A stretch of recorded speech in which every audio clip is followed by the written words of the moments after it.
quem que contrata os profissionais que ali estão dentro dos hospitais? Por que uma internação demora muito tempo? Por que uma cirurgia leva às vezes meses para ser agendada? Hoje, com um tema super importante, vamos falar sobre gestão hospitalar.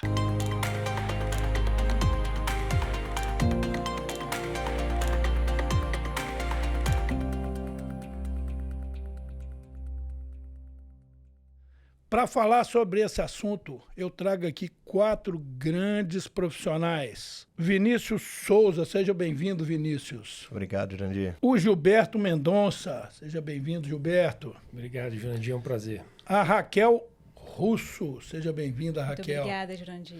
E o doutor Helder Iancos. Muito obrigado. Pessoal, vamos lá, vamos começar já com uma coisa que é a minha maior curiosidade, a gente já estava batendo essa bola aqui antes, né?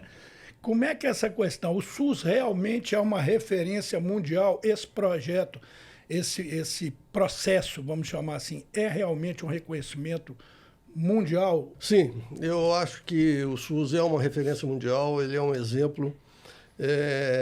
Funciona muito bem, apesar, né, de que muitos têm ideias que não funciona bem, mas tem muitos atendimentos, muitos setores, muitas especialidades que o atendimento é até melhor do que na rede privada. Mas, claro, ainda tem muito que evoluir. Então, na questão, né, da Conitec, que é a comissão lá de inclusão de tecnologia, de novos medicamentos, eu acho que isso aí teria que ser um pouco mais ágil.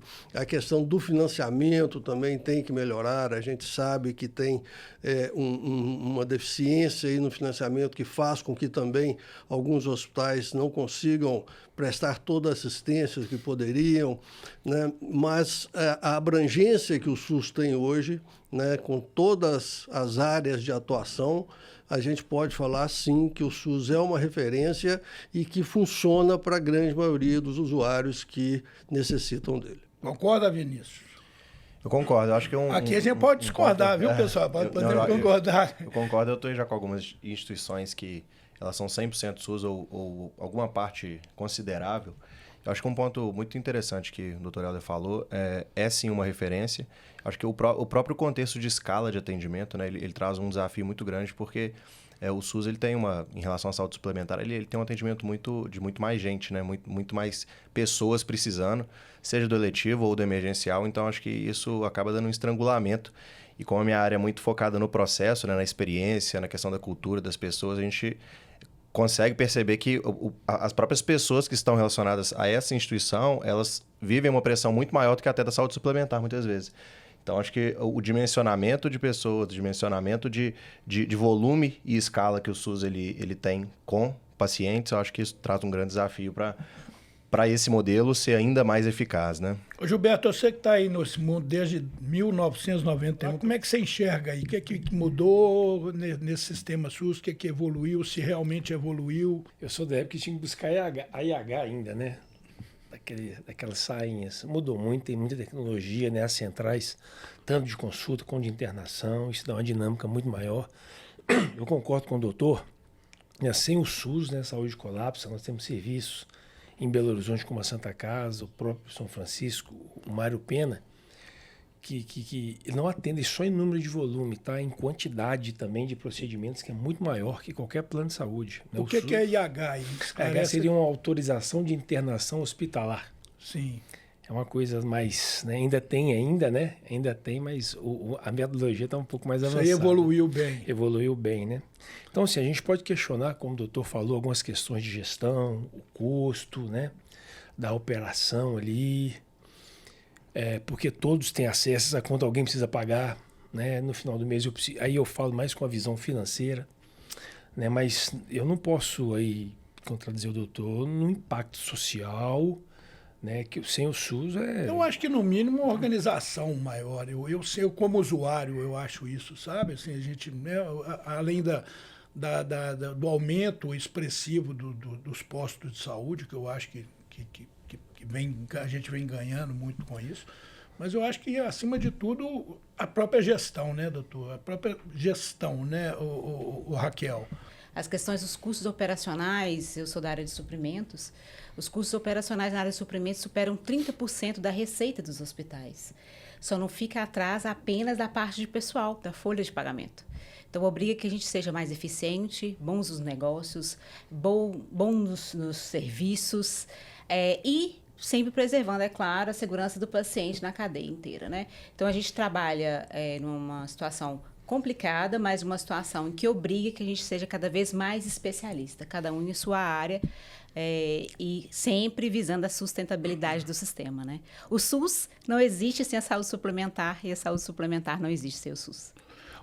Doutor Helder, o que o paciente não enxerga ali nos bastidores, ali por dentro dos hospitais? Um hospital, né, assim, né, a gente tem aí, o Peter Drucker já falou isso há muito tempo, né, que os dois setores mais complexos de fazer gestão é aeroporto e hospital. O hospital é o segundo. Dentro do hospital são muitos negócios, né? Nós temos aí nutrição, né, restaurante, né, fazer toda a alimentação dos pacientes, funcionários, nós temos lavanderia, nós temos hotelaria, nós temos segurança, nós temos manutenção, obras. Então, assim, é uma gama, né, de negócios, de setores dentro de um mesmo lugar para gerar assistência. Então, todo esse pessoal, todos esses grupos trabalham para a assistência.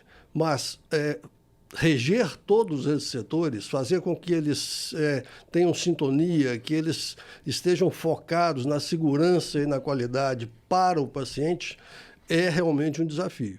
E, graças a Deus, eu acho que hoje é uma falácia quando dizem que os hospitais filantrópicos não têm gestão, que o problema do financiamento do SUS é a gestão dos hospitais. Isso é uma grande mentira, porque a grande maioria dos hospitais hoje tem uma gestão profissional. Então, essa maestria de fazer com que esses setores realmente conversem e resultem no atendimento, né, com mais qualidade e segurança, é o grande desafio que os hospitais têm conseguido. Então, acho que quando o paciente do SUS ele recebe ali, né, a sua alimentação, seu medicamento, quando realiza a sua cirurgia, muitas vezes ele não imagina o quanto de coisa que veio antes ali para poder conseguir chegar naquele ponto. Agora, uma coisa é certa, eles podem não enxergar todo esse trabalho, mas o reconhecimento, o agradecimento dos pacientes do SUS é uma coisa absurda. Quando a gente anda nos hospitais, quando a gente vai lá, quando você está meio desanimado, assim, então você dá uma voltinha no hospital, olha no olho do paciente, vê ali como que eles são gratos, que aí a sua energia volta. Imagina, né? Pouca divulgação dessa situação, né? Porque eu concordo com o senhor, assim, em grau, número e gênero, porque a gente que faz gestão de alguma coisa, eu faço a gestão de uma empresa que tem 40 funcionários, mas se a gente faz uma coisa errada, aquilo desanda de um jeito, né, que a gente não perde totalmente a rédea. Então, eu imagino que os hospitais, a gestão hoje eu diria que quase que fantástica, porque a gente não vê a coisa desandar, não é, Gilberto? Você que está aí. Isso se deu a quê, Gilberto? Assim, a especialização, estou vendo você, Vinícius, o doutor é médico, né? Então, assim, a gente está acostumado a ver o médico ali na frente da gestão, mas eu acho que a gestão evoluiu dentro dos hospitais, né? O Jurandir, bacana, né? Eu gostei muito de uma fala da Raquel, que ela falou que a gente precisa ser especialista, né? Antigamente, lá na década de 90, você tinha geralmente era mais médico que geria. Hoje também tem muito médico gestor. Essa turma da assistência está muito voltada para a gestão hoje, tanto na enfermagem quanto médico. O doutor aqui é um exemplo disso, né? Mas naquela época percebeu-se que tinha que se primeiro profissionalizar a gestão, trazer alguém que conhece o segmento e outra coisa importante, né? Não adianta eu ter o doutor aqui lá no São Francisco que tem a visão estratégica, que sabe do negócio e ele está sozinho. Essa gestão ela tem que ser descentralizada no sentido de que eu, quanto financeiro, sou gestor do financeiro e as minhas ideias, os meus trabalhos estão alinhados com o planejamento estratégico, que eu vou conversar com o suprimento de tal forma que eu vou ver o custo, nós não vamos ter ruptura, nós vamos ter gestão do fornecedor, nós vamos ter redução de custo, não vamos fazer estoque muito grande, vamos comprar just in time ali, vamos fazer uma coisa nesse sentido. Então, assim, ó, na minha visão, e eu gosto muito de sentar com pessoas que têm mais, porque a gente aprende, isso me remeter uma reflexão aqui. Eu hoje, como supervisor financeiro, eu tenho que ser gestor. E eu tenho que entender qual que é a estratégia da minha empresa. Por exemplo, vou dar um exemplo aqui agora, Santa Casa, né? Santa Casa é um monstro. Eu tenho aquele 1.500 leitos, uns 300 de CTI, doutor, mais ou menos. Você vê, é o segundo, terceiro maior hospital. O Grupo Santa Casa tem 7 mil funcionários quase. Folha mais de 22 milhões. O hospital faz tudo ali, faz transplante, faz parto. Imagina a complexidade. Eu não tenho Eu dúvida posso pôr o disso. doutor né? Helder, que é um cara que já está assim, tarimbadíssimo, mas ele precisa de mão, né? Então, se eu não tiver uma equipe de gestão diversificada e bem atuante, né, o resultado não sai. A operação já deficitária, que já é difícil se manter, ela tende a ficar mais difícil. Nós Então, estamos já aqui com alguns programas, sabe, pessoal? E a gente vem falando de gestão, né? E parece que a coisa ela pode ser mais ampla, né? Em outros ambientes, mas ela é sempre essa mesma roda, né? De pessoas competentes, de pessoas que cada um aí tem o lado financeiro, tem o lado comercial, tem o lado administrativo, tem o lado, né, de RH. Se essa engrenagem não funcionar, né, alguma coisa vai romper nessa corrente. E você, Vinícius, que foi Felício Rô, já foi, como é que você vê aí? Qual que é a principal característica dessa gestão aí? Exatamente. Quando o Gilberto comentou, eu me lembrei do primeiro caso, quando eu entrei na saúde, acho que 12 anos atrás, Gilberto, que eu comecei atuando com um desafio de fazer gestão de processo para implantação de teleradiologia no Beneficência Portuguesa, lá em São Paulo. E o maior desafio foi justamente esse, a não aceitação das pessoas de colocar um serviço verticalizado, que não era interno do hospital, dentro da solução, doutor. E foi um dos assuntos, uma das conversas que a gente tinha com os gestores, na época todos médicos, era justamente isso, da necessidade de se fazer uma integração intrasetores, né? Dentro do próprio hospital, que a gente conseguisse não tivesse vários CNPJs, né? A hotelaria era um, a nutrição era outro, a medicina, a enfermagem, enfim. E acho que todo mundo está querendo resolver um mesmo problema, né? Mas cada um com a sua visão do problema. E acho que é esse raciocínio sistêmico, né? De você entender uma estratégia maior e você conseguir fazer a conexão dos processos, era uma maior dificuldade, né? E quando se falava de teleradiologia há 12 anos atrás, era como se fosse a gente falar de aplicar IA agora para diagnóstico, né? Que é uma coisa que está chegando, já tem certificação, homologação, mas era uma coisa que era impensado, né? Um médico lá no Recife vai laudar um exame de radiologia aqui em São Paulo, como é que isso vai acontecendo? Como é que vai ser a plataforma? Como é que vai ser a segurança, né? Em relação aos dados dos pacientes. E, cara, eu acho que é exatamente esse o ponto, né? O raciocínio sistêmico, né? Você entender, por mais que você tenha uma solução verticalizada, você, de repente, isso aí pode se integrar se tiver uma coordenação com uma estratégia maior, né? Então, esse eu acho que é um grande desafio. E tratando hoje, é até legal a gente ouvir da Raquel, do Dorel também, os desafios que a gente lida com algumas realidades atualmente sobre a questão da implantação da inteligência artificial, da tecnologia nos processos, né? E no nosso portfólio de instituições, mais as privadas, elas estão um pouco mais sensibilizadas ou buscando isso mais, pelo menos conosco, né? Mas acho que é interessante também a gente conversar dentro desse ponto, porque a gente tem visto coisas extremamente interessantes, principalmente com esse DNA de teleradiologia que a gente já vem atuando junto com algumas empresas, né, alguns fornecedores, e que a inteligência artificial está bastante avançada nesse ponto, né, no ponto diagnóstico, né? Mas entender também do lado da medicina, né, do lado da instituição, né, qual que é o desafio, né, disso, porque as primeiras conversas a gente tem entendido que vem muito pelo aspecto do custo operacional, vem muito pelo aspecto de conseguir ser mais eficiente, né, tanto em tempo quanto em custo financeiro. Mas, de um outro lado, a gente vê também um desafio das organizações de quebrar um pouco do modelo cultural mesmo, né? Será que isso vai ser eficaz, né? Será que não vai ter problemas de repercussão de saúde, né? Nesse ponto, Esse né? é um questionamento, né, Vinícius, que todo mundo está se fazendo aí em questão da IA, mas acho que é um caminho sem volta, né? Ô, Raquel, como é que você falou que o Mário Pena agora é uma rede, então é a gestão que está evoluindo. Como é que você enxerga isso lá? Exatamente. Foi bom o Vinícius ter comentado sobre as novas tecnologias, Sim. né? Antigamente, o setor filantrópico ficava atrás das principais providências de governança, né? Hoje, a gente tem que ser governante muito mais do que já fomos anteriormente, justamente para gerir bem os recursos da filantropia. Hoje, no Mário Pena e outras instituições filantrópicas aqui em Belo Horizonte, a gente tem o prazer de ver grandes gestores investindo em capacitação dos seus gestores na questão da inteligência artificial, de equipando seus hospitais para receber os novos rumos da inteligência artificial no mundo inteiro, que aplicada à tecnologia da saúde, né? A rede Mário Pena agora uma rede, a gente está com 2 novos hospitais, a gente tem investido nisso, na questão da robótica, utilização das cirurgias robóticas para otimizar o desfecho do paciente, na questão de, até com incentivos governamentais ou não, na questão do apoio do pessoal, da capacitação das pessoas para lidar com as novas tecnologias, não só em equipamentos, em suprimentos, em biotecnologia, né? A gente é um hospital oncológico, a biotecnologia está totalmente ingressada dentro do hospital na atualidade, né? Que otimize esses custos. Cada vez mais, né, e que Raquel? venha mais para dar acesso. Que é só benefícios, né? É isso, Jurandir, que venha para dar acesso, né? A gente fazendo essa governança de uma forma responsável, de uma forma ligada no mercado, porque antigamente isso não era um fator crucial. Mas hoje a governança, que é um dos principais pilares agora da boa gestão, né? Tem feito com que os nossos gestores, né, doutor Helder, grandes gestores, têm que pensar com o mercado, pensar na atualidade, pensar em desenvolvimento de novos recursos, né? Pensar na implantação de novas tecnologias para dar conforto ao paciente. A jornada do paciente, qualquer que seja ele, da saúde suplementar ou do SUS, é uma jornada muito difícil.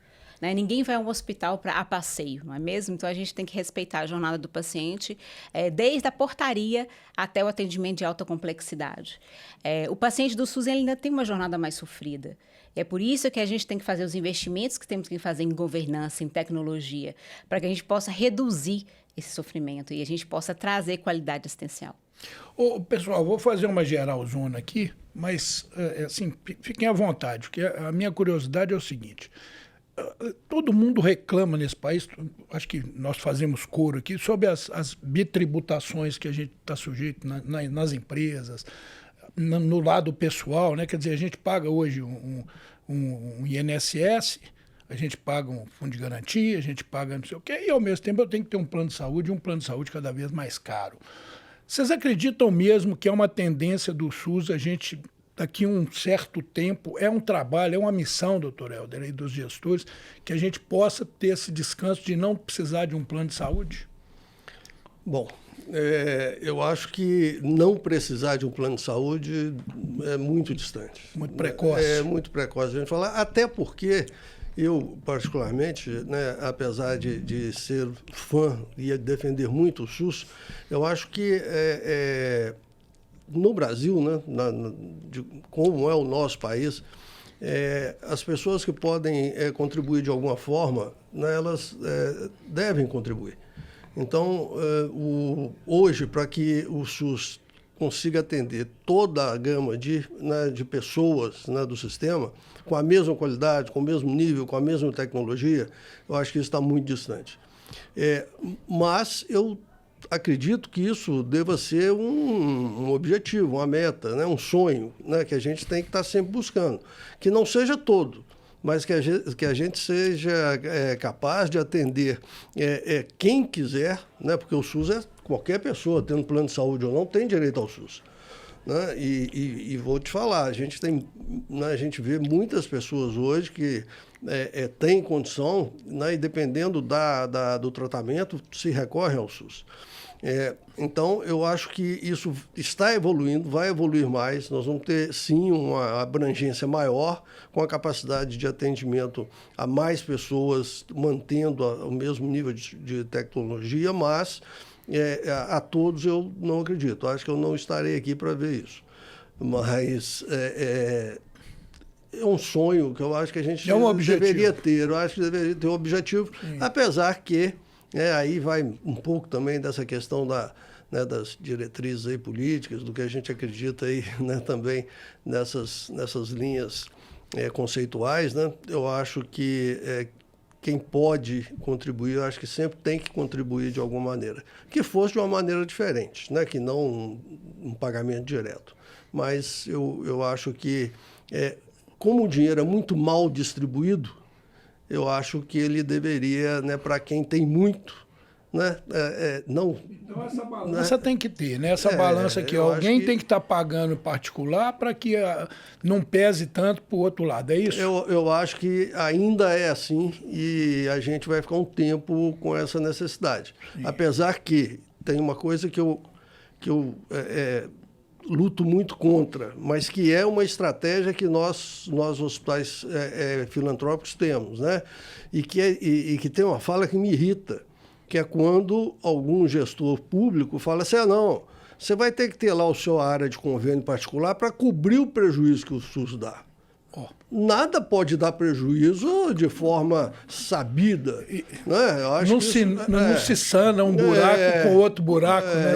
Então não é assim, não é por aí. Eu acho que essa fala eu abomino nessa fala, mas no sistema como um todo, eu acho que sim, a gente teria que ter essa contribuição de quem pode. Gilberto, é mais gestão, assim, mais força na gestão ou mais dinheiro que tem que vir do governo? Ouvindo o doutor falando que é interessante, quando eu falo que a operação deficitária, eu estou sabendo que a extração de unha, eu tenho remuneração de R$ 8,00 e tenho um custo de 10. Eu posso até não falar para alguns procedimentos, mas eu sei que a operação é deficitária. É por isso que eu tenho tanta emenda. É por isso que muita gente do privado está migrando para o terceiro setor, para ter ali uma isenção tributária. São cá não vive. Mas eu acho que as duas coisas, Jurandir, não precisam ser excludentes. Né? O SUS ele é pago, eu sou bitributado. Você está falando aí, por exemplo, eu pago o IPVA, tem que ter um seguro no meu carro. É isso. Eu pago o SUS de forma habitável, não tem opção. E tem que ter não que tem que ter. E quem pode ter um plano de saúde. Eu acho que não precisam ser dois antagônicos. Não precisam ser dois inimigos, né? Eles podem conversar sim. A saúde suplementar ela tem a Constituição, né? Isso é a Constituição. Ela tem que existir porque a demanda é muito grande. Então, assim, eu posso ter ali o meu plano, por exemplo, se você hoje que tem um plano de saúde, você utiliza o SUS, os dados são cruzados. O sistema é remunerado por aquilo ali. Você pode questionar se está de acordo ou não, né? Mas quando eu tenho um plano de saúde e utilizo o SUS, os dados se cruzando ali, o SUS ele é reembolsado. Mas eu acho que a gestão, tá? A gestão nem sei, doutor, se tem que ter mais dinheiro, né? A distribuição, a gestão melhor, eu sempre penso em custo. Eu sempre penso no custo. Como é que eu posso trabalhar isso? E dinheiro tem demais. A Raquel é da de suprimentos.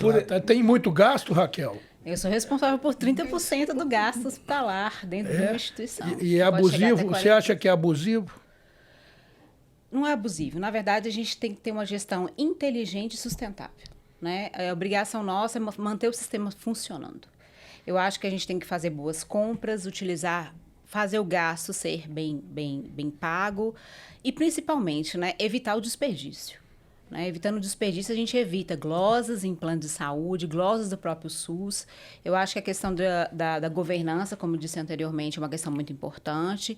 Estar antenado para as mudanças de mercado, introdução de nova tecnologia, geralmente não é custo, geralmente é benefício, porque a gente tem a questão de implantação de novas tecnologias, é comprovadamente uma questão de deshospitalização, que isso acontece quando a gente emprega alguma tecnologia a favor do paciente.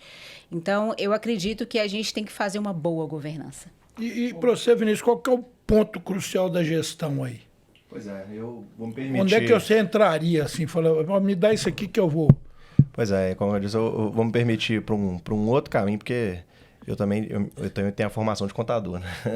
Eu sou contador também, então... Que legal. Agora, a reforma tributária, a gente está percebendo, e essa pergunta ela vem muito a calhar com o assunto da reforma tributária para a área da saúde, porque a gente está percebendo que os legisladores eles estão preocupados com essa questão do estrangulamento do próprio SUS. E nos cálculos que a gente tem feito para a área da saúde em relação à área privada, a gente tem uma possibilidade grande de redução de carga tributária para os hospitais se trabalhando com a não cumulatividade plena de uma forma correta, que é justamente o débito e crédito, né? Uma vez que a margem dos hospitais, né, é cada vez menor, né, doutor? Cada vez está estrangulando mais, a gente tem uma possibilidade de pagar um pouco menos de imposto. E isso para quê? Para que a gente consiga desafogar um pouco também da demanda, tanto de procedimento quanto de pessoas em relação ao SUS, né? Então, acho que nesse ponto a gente tem uma janela importante. Deixa eu né? só trazer um detalhe aqui, quando você fala em gestão, olha que interessante como é que o SUS, ele dessas 2, 3 décadas, tem melhorado muito. É claro que tudo isso aí com a visão do cuidado do paciente, tá? Por exemplo, tem indicadores hoje que sua performance pode trazer receita. Rotatividade de leito. Eu não preciso mandar o cara embora de qualquer jeito. quantidade de atendimento. Eu tenho vários pontos que, se bem trabalhado, eu tenho uma melhor remuneração. Então, assim, isso me força também a fazer com que o meu corpo de colaboradores entendam essa filosofia do SUS e trabalhem em prol disso. A gestão é importante nesse sentido também, né? Pode ser feito com visão, cuidando do paciente, dentro da normalidade, tudo, mas eu tenho como trabalhar isso dentro do possível, de forma que eu possa atender bem, prestar um serviço de qualidade e, do outro lado, também ser bem remunerado. Não são coisas excludentes também. Eu acho que essa questão dos indicadores de performance é fundamental, né? E hoje, inclusive, nós temos indicadores que nos norteiam lá nos contratos e na realidade, infelizmente, não nos bonificam, mas nos penalizam e isso força a gente ter uma performance melhor. Mas eles estão ali, né? Indicadores de performance, indicadores de qualidade, indicadores financeiros são muito importantes. Agora, gente, falando aqui dessa questão, Jurandir, da questão, né, do custo, né, para os hospitais, apesar de toda essa profissionalização e essa otimização, né, que Raquel falou, Gilberto, nós temos sim que ter um cuidado, uma fala e uma defesa do setor de saúde em relação aos preços que são praticados na saúde. Né? Nós temos aí, a inflação da saúde, ela é 2, 3 vezes maior do que a inflação normal. Valores de... Mas você fala de consumo, né? De consumo, de insumos. De insumos que a gente compra. Sim, né? Uhum. Então, não, é tecnologia implementada. Mais ou menos. Né? Se você for ver lá uma lâmpadazinha que a gente compra lá para um equipamento por R$2, eles te vendem a R$2.000. Porque é por um aparelho, né, de tecnologia de hospital, mas os insumos a nível de medicamentos, material também, eles normalmente sobem e muitos fornecedores colocam um spread ali maior porque sabem da dificuldade de pagamento e tal. Né? Os planos de saúde, com os hospitais que mexem com plano de saúde, espremem muito a tabela. Então, eu acho que assim, a gente tem que ver esse outro lado que penaliza muito os hospitais. Né? Nós tivemos um crime na época da Covid, que aumentos extremamente abusivos que não voltaram ao patamar normal. Só foi e não voltou. Foi e não voltou. A gente tinha lá o ml de fentanil que era 8 centavos, foi para R$80. E à vista. E à vista. Bom, tudo bem, passou o Covid, legal. Só que passou a pandemia, os pacientes não acabaram, né? Assim, continua a ter paciente de Covid. Aquele financiamento extra acabou e os preços que subiram absurdamente, e eu acho que isso é um crime, eu já falei isso, inclusive em mesas com o pessoal, né, do judiciário, mas parece que não dá para identificar, fazer nada e tal, mas esse crime que houve naquela época, que levaram inclusive hospitais até a pararem as suas atividades, esse retorno a patamares, né, de valores, né, digamos assim, que deveriam ser inclusive menor para as entidades de saúde, principalmente as filantrópicas, não voltou. A gente tem um custo alto em relação à questão dos insumos e que também é uma esfera que a gente tem que tratar. Então, assim, temos financiamento que temos que melhorar, temos os custos também deveriam ser menores, né? E, claro, tem a nossa parte, que é a parte de governança, de organização, de otimização, segurança e qualidade, que a gente, né, assim, é profissionalismo da gestão que a gente não pode abrir mão e temos a obrigação de ter. Sim. Mas a gente não pode deixar de falar desses outros lados, né, dessas vertentes que nos penalizam e muito. Você vê, né, doutor, como é que é importante a gente estar aqui, né, fazendo esse papel, um papel até de denúncia, né, porque isso aí é um absurdo. Você imagina, né, uma época de pandemia, quer dizer, aproveita-se isso e majora-se os preços de um formato de 8 para 80, quer dizer, uma margem absolutamente inexplicável e depois isso retém, isso congela. Foi bom né? comentar, doutor Helder, porque os medicamentos, eles aumentaram cerca de 11%, eles aumentaram o nível maior do que a inflação nos últimos anos. E os materiais médicos hospitalares especiais em 16%. A questão é que eles aproveitam dos cenários econômicos mundiais. É claro que a gente tem questão de regionalismo, a gente tem questão de dolarização dos produtos e materiais e serviços, que dão um impacto real sobre esses itens, mas cabe a nós também forçar para que a política mova algum tipo de incentivo, ou então, pelo menos, faça o controle Mas ideal desses existe algum aumentos. movimento, Raquel, pessoal, do governo para que isso seja... Existe algum órgão que a gente possa recorrer, que o doutor está falando que foi em mesa jurídica e nada, não tem repercussão nenhuma. Qual que seria o caminho aí, pessoal? Não existe esse caminho. Quer dizer, nós Na verdade, o setor é regulado, imagina. né? O medicamentos é um setor regulado, ele tem um aumento anual que é previsto pela Câmara Executiva do Mercado de Medicamentos. Ele é, como se diz, tem teto, tem piso e tem teto. No entanto, a justificativa, principalmente na Casa dos Materiais Médicos, é que qualquer cenário internacional que impacta matéria-prima proveniente, que é do petróleo ou de outra commodity, né, insumos, instrumentos hospitalares, eles alegam que qualquer tipo de cenário internacional faz impacto direto sobre o que a gente adquire e não consegue reverter o preço. É por isso que o doutor Helder comentou numa situação de pandemia, que realmente chegamos a pagar 100 vezes, às vezes, luvas, nós chegamos a pagar 100 vezes mais o preço de uma caixa de luva, doutor Helder, em função justamente dessas alegações, né? Então, o que a gente tem, um setor regulado, mas que infelizmente sofre impacto direto. Jurandir, mas uma coisa que o doutor Helder disse, essa questão da pandemia, que foi uma coisa à parte, né, que foi grotesca, mas à parte, o que é praticado todos os dias, principalmente na saúde suplementar, é a glosa, né? O segmento de saúde... Explica para a turma aí o que é a glosa. A glosa é o seguinte, tem um contrato de prestação de serviço entre a operadora, a seguradora e o hospital. E ali rege quais são os serviços que vão ser prestados, quais são as tabelas que serão utilizadas, qual tipo de medicamento, genéricos, etc. Ali se desenha toda a prestação de serviço. Em tese, o que foge daquilo ali é passível de não ser pago, de ser questionado, aquela coisa toda. Só que a gente sabe que a maioria, às vezes, olha para o fluxo de caixa. Olha para o sinistro, está alto, o dinheiro está baixo, a tal da glosa linear. Aquele dinheiro não entra no seu caixa, naquele momento, né? Aí eu não estou questionando a glosa se ela é devida ou não, tá bom? O fato é que você não tem aquele dinheiro, tem o preço do insumo, e o cara está na sua porta, batendo para receber. Você não pode ter ruptura, porque o paciente está precisando do medicamento material. Aí você vai ter que ir no mercado buscar dinheiro, que é caro pra caramba. E essa glosa, muitas vezes, é linear. Ela não está baseada numa quebra do contrato. O cara não tem dinheiro, não paga. Ele fica o seu dinheiro, te paga 2, 3, 4 meses depois.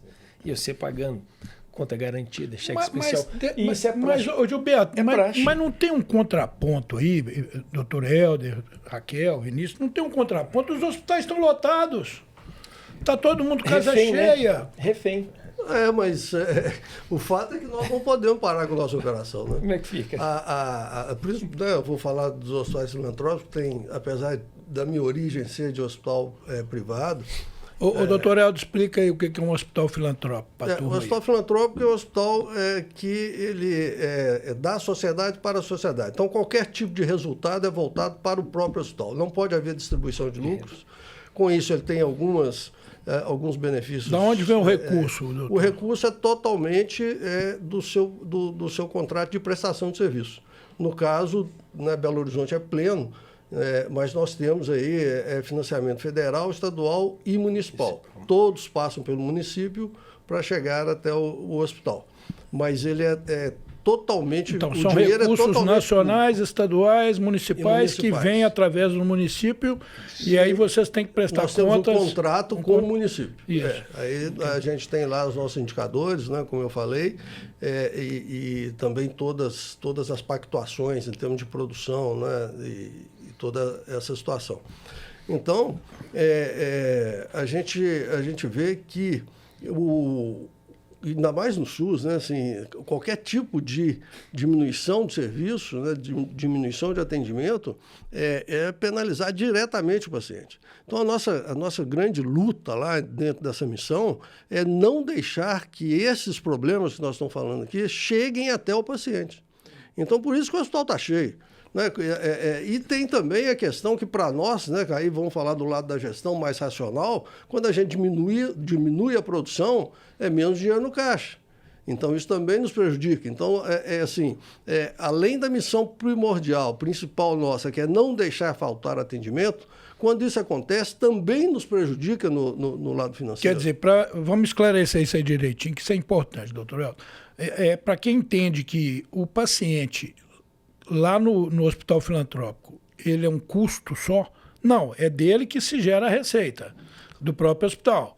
Né? Porque as pessoas podem pensar assim, o particular é melhor porque eu pago lá o plano de saúde, ou eu pago particular o hospital, então estar cheio o hospital é bom para a rede particular, mas estar cheio para a rede filantrópica é ruim. Não, é bom também, tem que ter gente... Você tem que ter produção, mas aí tem um detalhamento que a gente tem que chegar lá, que é o nosso mix, né, que a gente tem de procedimentos. Né? Porque se eu encho muito de procedimentos que estão me dando prejuízo, eu estou aumentando o meu prejuízo. Então, a gente tem que fazer ali que nem sempre você está escolhendo o produto melhor para vender lá, né? Exatamente. Essa é a grande questão, porque a gente acaba que nós somos totalmente regulados, né?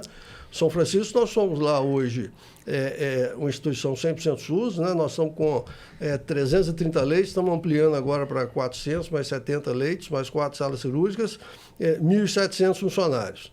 Bom, eu não posso deixar a roda parar de girar, porque todo esse pessoal vai né, se prejudicar com isso. Os atendimentos são todos aos milhares, né? Então, a gente tem que ir fazendo, e aí sim a otimização, profissionalização com profissionais de custo, com profissionais, né, de gestão de suprimentos, né? Toda essa linha de profissionalização da gestão ela é muito importante para a gente conseguir manter esses pratos girando. Né? Porque existem, sim, vários procedimentos que nos dão prejuízo, e a gente tem que compensar dentro do próprio SUS com aqueles que dão algum resultado. E temos também aí alguns incentivos, aí tem uma série de programas que são lançados e tal, que é o que eu acho que hoje está muito complexo, né?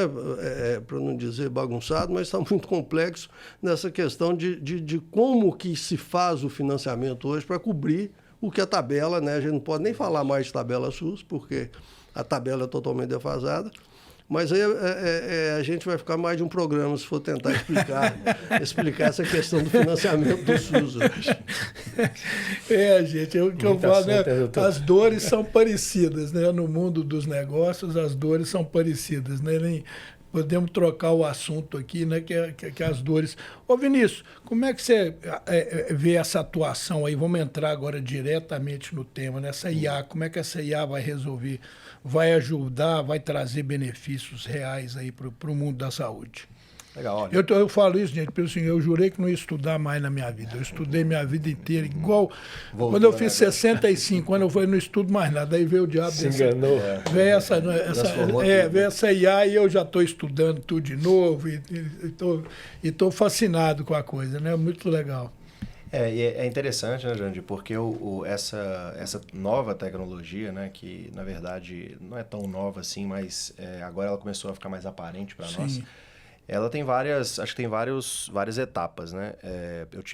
Estava dando uma aula de gestão de processo agora em Chapecó e estava conversando com alguns empresários e falando sobre isso, que hoje a maior parte dos profissionais como utilizam a inteligência artificial, que é o que a gente chama da inteligência artificial generativa, né, LLM, é uma inteligência artificial muito ponta do iceberg, né? Uma coisa muito pequena ainda pelo que ela pode fazer por nós ou por o que algumas empresas já estão buscando.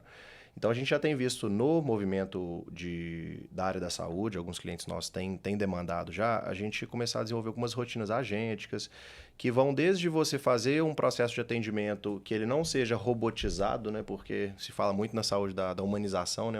A humanização da saúde sem que a gente perca esse atendimento humano, esse acolhimento, etc. Então, eu não posso simplesmente fazer um robô que faça uma triagem, por exemplo, porque não funciona. Então, tem que ter ali, de repente, uma interação humana. Mas eu posso utilizar de algumas tecnologias para poder, de repente, melhorar a experiência do paciente, como a Raquel falou, e também a própria agilidade do processo, né? Então, a gente já tem muitas instituições, né? Não sei se lá no Mar Pena ou no São Francisco já já se tem essa tecnologia no ponto de vista de atendimento e ranqueamento de filas, né? Esse processo que você utiliza a tecnologia para poder agilizar um pouco o processo de atendimento inicial. A robotização de cirurgias, a gente tem um indicador aí de crescimento de 35% ao ano, né, dos hospitais, seja rede privada ou filantrópicos, investindo na robotização aí das cirurgias, o que traz mais assertividade, né, segundo os dados, e também mais agilidade, enfim. E acho que no contexto da IA, então, acho que seria... vai para todos os negócios e aqui para o core de saúde que a gente está falando. Acho que a gente imergiu um pouco mais no que está acontecendo de novo, né? Que aí eu acho que seriam essas rotinas agênticas. A gente conseguir já desenvolver agentes de inteligência artificial para poder operar com mais eficiência, menos custo e mais assertividade, muitas vezes, dentro dessas instituições, para que a gente consiga ter agilidade de um lado, qualidade, porque a qualidade e assertividade de manipulação dos dados acaba sendo um problema no apontamento dos dados, né? 100% das instituições que eu já estive presente, apontamento de dado, apontamento de prontuário, assertividade de prontuário eram uma dor interna, e para que a gente consiga também ter mais qualidade no atendimento final, né? Então, acho que a gente tem visto e trabalhado um pouquinho nesse ponto, a gente começar a desenvolver os agentes de inteligência artificial focados na saúde, que são robôs ativos, né, que recebem as demandas de forma espontânea. A gente não precisa de ninguém dar comando de prompt neles. Eles recebem as demandas, tratam as demandas, já levam para um humano, esse humano devolve. É como se fosse uma pessoa mesmo, mas uma pessoa que está... mais focada nisso. Mais focada e que a gente tem extremo controle sobre tudo que está sendo feito, né? Tem os logs de controle que não deixam com que, de fato, aquilo ali alucine e colapse o sistema interno, né? Que eu acho que é um doutor Helder, eu tenho uma curiosidade pessoal, sabe? Minha filha é médica. Minha filha formou em medicina e ela agora está terminando a residência, está fazendo a residência no Mater Dei. E eu fui professor da UFMG durante 35 anos, e a gente falava muito assim, o médico tem doutor, mas não é doutor, né? Porque doutor tem que fazer um doutorado. Isso, a gente ouve isso muito falar nas universidades. E hoje eu estou vendo que até a bolsa vem da CAPES, vem com um contrato que é feito com a CAPES. Não sei se o recurso é da CAPES, mas as bolsas têm um reconhecimento como se fosse de doutorado. O que me remete é o seguinte, essa preparação do médico está sendo melhor, mais... Porque há tempos atrás vocês tinham carteira assinada, como me parece que era a residência, né? Hoje não, hoje é um processo até mais extenso, mais longo. Essa preparação está sendo mais olhada, mais vigiada, mais... Como é que o senhor vê isso aí? Hoje o grande problema, né, da medicina é a graduação. É o número de faculdades que existem, né, e faculdades que não têm condições adequadas para formar o aluno. Ou seja, estão botando médicos... Estão botando médicos mal formados no mercado. Então, hoje, a área de especialização de residência é onde que os médicos estão sendo depurados. Lapidados. É onde eles estão realmente aprendendo, e isso é uma responsabilidade muito grande dos hospitais, porque eles estão aprendendo lá com a gente. Né? Depois que eles formaram, saíram da faculdade, estão lá fazendo a residência. A gente tem que ter uma responsabilidade muito grande para a formação desses novos profissionais. Hoje nós temos, quando o profissional ele é de uma residência reconhecida pelo MEC, né? Aquela bolsa da residência ela é paga diretamente pelo MEC. Então, ela é paga dentro das vagas que você tem aprovadas, né? Porque a gente oferece, faz os programas e aí o MEC aprova, né? Ou não, no caso.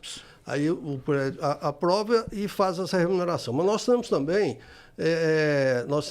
os especializandos, que são médicos que não entraram na residência, né, do MEC, mas entraram no programa de especialização. Normalmente ele tem a retaguarda de alguma faculdade, a nossa lá é da Faculdade de Ciências Médicas, e ele faz o curso, né, também ele faz o mesmo programa dos residentes, né, só que ele, em algumas especialidades ele recebe bolsa, outras não, ele tem que pagar alguma coisa lá para a faculdade que faz essa validação, né, do curso. Seria uma especialização como outra qualquer, né, remunerada. E aí ele vai ter que fazer a prova, né, ou da sociedade, né, ou a prova da especialidade dele lá para obter o título. Então, mas são essas duas formas que tem. E aí, na linha acadêmica, você tem o mestrado, né, o doutorado, que aí sim está mais ligado ao CAPES e que, às vezes, você tem esse financiamento, né? Você tem que também fazer prova, passar, né, nas instituições aí que oferecem essa modalidade, né? Então, hoje, Jurandir, o problema, né, da medicina é o seguinte, a graduação de parte das faculdades não está sendo boa. A geração, a gente está tendo que entender a geração também, né? Porque hoje em dia a geração é diferente, né? A gente fala isso, fica até meio pedante, mas na minha época, né? Na minha época a gente não tinha horário de trabalho. Na minha época a gente entrava no hospital às 5 horas da manhã, saía às 2. E no outro dia tu tinha que estar lá de novo, né? Então, hoje não é possível mais isso. Hoje as regras da residência, as regras do médico não permitem isso mais. E a geração também não aceita. Né? Essa geração nova não aceita ser explorada, ou achar que está sendo explorada, ou, né, ter uma qualidade de vida muito ruim. Então nós vamos ter que adaptar nisso. Mas aí nos hospitais, nas residências, eu acho que eles estão tendo esse complemento na sua formação, né? E vamos torcer para que a gente tenha, ao longo do tempo, um filtro aí do que são as boas instituições de ensino e as que realmente não estão contribuindo para isso. Aí então ocorre um problema na raiz, né? No nascedor do... E acho que traz aí, dentro de tudo que o doutor Helder falou, fico imaginando aqui, um dos grandes desafios, acho que toda organização, e com esse tempero a mais da geração, é a criação de cultura, né? E se você ainda tem o papel de formador, né? Você tem um papel lá na ponta com o paciente e ainda tem um papel de formador de um profissional para que ele consiga gerar a solução na ponta, né? Então, como é que você consegue construir uma cultura forte, né? Focado na estratégia, focado na racionalização de custos, focado na manutenção da instituição, né? Então, o desafio acho que é gigantesco, né? Mais por esse fator, né? Eu fiquei 35 anos na universidade e presenciei exatamente o que o doutor falou aqui, o doutor Helder falou que essa mudança de gerações, né? Como os estudantes foram se modificando a cada geração, em todos os aspectos, né? Comportamental, de estar dentro do processo mesmo, né? A gente, hoje, qualquer coisinha, é o que o senhor falou, né? Está explorando, tal. Eu fiz estágio assim, de ficar 15 dias dormindo 2 horas por noite e achando muito bom, achando a coisa ótima, né? Vamos virar aqui um pouco a coisa para o outro lado. Ô, Gilberto, tá nostálgico, hein? A gente está ficando igual o doutor falou, né? Eu tô Na minha época demais também, aqui. Vamos mudar. Vamos ajudar lá quem está do lado de lá, nos assistindo, e a gente agradece muito esse público todo aí. Como é que a gente identifica o lugar que eu devo ir? Se eu vou para uma UPA, se eu vou para um hospital... Como é que é isso aí, na opinião de vocês? Só fazendo um atendo do serviço público, né? Que você tinha comentado lá anteriormente. Você vai e hoje tem alguns postos de saúde, que é PPP, que é uma maravilha, né? Climatizado, tem som, faxina no banheiro de 20 minutos. A minha esposa é assistente social no posto desse. Inauguraram uma UPA agora lá na Tancredo Neves, ali perto da minha casa, no bairro Castelo. Fantástico. Sendo no consultório, doutor, não sei se você já teve oportunidade de ver, computador e impressora funcionando. E o médico com toda, sabe assim, internet e limpinho. Tem consultório particular que não é igual, né? Mas então as UPAs, né, são referência para urgência e emergência. Doutor, me corrija se eu estiver enganado. Esses centros de atendimento aí são eletivos, são, né, médico, família, que é povo todo. E as UPAs são para atender urgência e emergência, né? Agora, o grande carro-chefe, né, é médico, né? Assim, é interessante como que o médico, ele que leva o paciente, né? Ele tem essa capacidade ainda. O doutor, ele vai para o hospital lá na ponta. Se for o doutor aqui que estiver levando ele. Ele quer lá onde, né? O doutor Helder quer estar. Exato. Se o doutor Helder for o médico dele, o doutor pode ir lá na Turquia. Quem vai com o doutor Helder operar na Turquia? Então, assim, a responsabilidade que o médico tem muito grande. Quando você fala em residência, olha que bacana. Na década de 90, doutor Otaviano, que hoje é médico do Atlético, Ele foi residente de ortopedia, lá, um menino simples. Eu lembro que ele falava... Um dia, porque o consultório de ortopedia é uma coisa meio maluca, né? Ali parece uma obra. E ele falando assim, nossa, o meu sonho é conseguir achar uma equipe bacana, um preceptor que gosta de mim, que eu vou dar minha vida. É um menino muito simples. Achar um preceptor que põe a mão no meu ombro, eu entro na equipe dele, eu arrebento. E o danado... O que é preceptor? Esclarece. Preceptor é um médico-chefe de uma equipe, é um médico já, né, doutor? Na equipe do Dr. Neilo, né? Doutor Neilo Lasmar. Né? É um guru. É o doutor Helder. Aí ele gosta dele, traz para a equipe. Aí ele tá feito, e hoje ele é médico do Atlético, né? Então, assim, a sua pergunta, né, o Jurandir, então as UPAs são urgências, né? Que atende aquele que não pode deixar para depois, urgência e emergência. Então falou que está na urgência, na emergência, é UPA. São as UPAs, né? É o UPA ou os hospitais de porta aberta, né? Que hoje no SUS nós temos João 23, Risoleta. O Risoleta, né? O Odilon. Que são hospitais de porta aberta. Né? Os filantrópicos, a maioria são hospitais de retaguarda. Eles recebem os pacientes que vêm da UPA, da urgência, aí eles são distribuídos pela CINT, né? Pela Secretaria de Saúde, os eletivos entram também nesses hospitais através da central de marcação de consulta.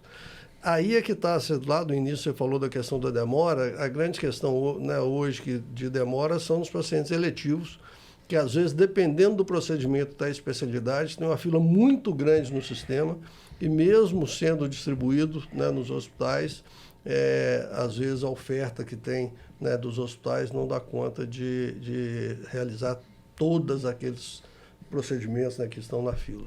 Então, de vez em quando, tem alguns estrangulamentos que tem que fazer mutirão. O paciente eletivo, doutor, explica para a turma aí. O paciente eletivo são pacientes daquelas cirurgias que não deviam, mas podem esperar, né?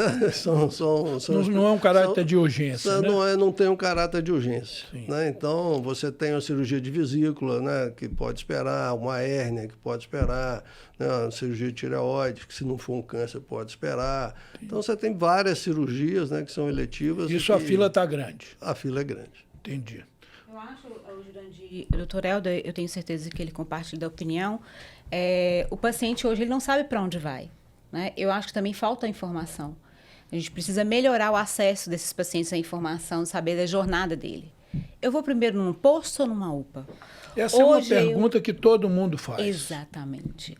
E hoje eu, como mulher, se eu preciso fazer um exame, uma mamografia, para onde eu vou? A gente que é do meio sabe, né? Mas eles a gente sabe porque a gente trabalha com isso. Sim. E o paciente, até aquele mesmo, o mais desinformado, o mais simples, ele precisa ter acesso a essa informação. Deveríamos ter uma informação maciça mais clara, sobre isso, mais né? clara. Porque às vezes a pessoa vai para um lugar, toma o espaço de alguém para bater lá na porta e depois ser informado que ali não é o melhor lugar. Exatamente. Né? O paciente deveria ser informado. A sua jornada, ela deve acontecer da seguinte maneira. Com folder, até com informações televisivas, coisas mais explicativas, até de linguagem muito simples, para que eles possam saber que a falta de paciência, às vezes as unidades lotadas, elas podem ir para o lugar certo, né, Gilberto? As pessoas têm que saber para onde vão. A jornada do paciente, ela é nebulosa para o próprio paciente. É igual, às vezes, a gente sente que um paciente que tem o plano de saúde, né, que não tem com a participação, que ele quer ir para o hospital todo dia, né? Qualquer coisa ele quer bater no hospital. Né? Eu passei em frente ao hospital que o doutor dele, ele é gestor lá, assim, lotado. Consegue imaginar a importância social? Imagina, a saúde colapsa, tem serviço que não pode deixar de existir, né? Assim, 6h30 da manhã passei lá, estava lotado. Imagina esse pessoal sem acolhimento. Sem referência. Talvez o próprio São Francisco não sabe o tamanho do impacto, mensurar com precisão, na vida de muitos Josés e Marias que tem por aí. Então, assim, essas informações facilitariam o trânsito, né, o fluxo dessas pessoas. E até mesmo a navegação desse paciente. Quando a gente fala de navegação de paciente, a gente ter o poder, né, doutora, de ter informação suficiente para que a gente pudesse buscar esse paciente. Quando eu digo buscar, é a gente ir até na unidade básica de saúde ou numa UPA, poder trazer esse paciente para média e alta complexidade de uma maneira mais ágil. Tem muita coisa mudando, né, doutor Helder? As políticas públicas hoje estão trabalhando em função da jornada e em função do acesso. Mas que a gente ainda precisaria de mais mecanismos de buscar e acompanhar. Me fala uma melhora, Raquel, bem específica. Assim, o governo do estado de Minas Gerais agora liberou um programa de navegação dos pacientes de próstata, né? Câncer de próstata. Esses pacientes vão ter agora suas jornadas mapeadas e o acesso às informações e a navegação desse paciente vai ser liberada, ou seja, a gente vai poder acompanhar a evolução do paciente na rede, a gente como prestador de serviço. É claro que é um bom incentivo, mas é a ponta do iceberg, né? O Instituto Mário Pena hoje tem 405 mil atendimentos anuais. Imagina aqueles pacientes que ainda ficaram sem tratamento porque eu não pude buscá-lo na rede. Ou buscá-lo na rede ou acompanhar, navegar esse paciente na rede, para fazer com que ele volte, tenha um tratamento efetivo.